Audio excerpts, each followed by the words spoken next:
Ayon sa news article na inilathala ng Naval News noong ika-30th ng June 2026, ay opisyal ng inilunsad ng Indonesian state-owned shipbuilder na PT PAL ang ikatlong Tarlac-class landing platform dock para sa Philippine Navy.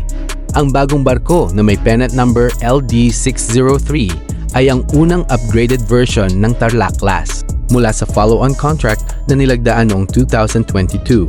Ayon sa ulat, nilagyan ang bagong LPD ng mas malaking side ramp door at mas malawak na vehicle deck upang mas mapadali ang pagsakay at pagbaba ng mga tropa, kagamitan at mas malalaking military vehicles. May kakayahan din itong magsakay ng 2 landing craft utility.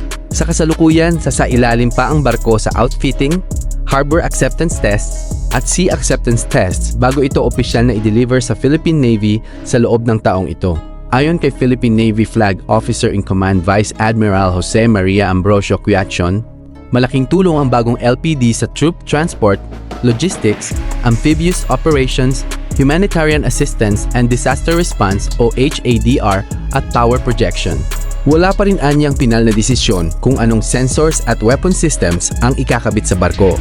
Ang LD603 ay may habang 124 meters, standard displacement na 7,200 tons, maximum speed na 16 knots, range na 9,360 nautical miles, endurance na 30 days, at kaya magsakay ng hanggang 680 personnel. Kapag naihatid na sa Philippine Navy, inaasahang lalo nitong palalakasin ang kakayahan ng bansa sa humanitarian missions at maritime security operations. Maraming salamat sa panonood. Huwag kalimutang i-like ang video, mag-subscribe sa channel at pindutin ang notification bell para lagi kang updated sa mga pinakabagong balita.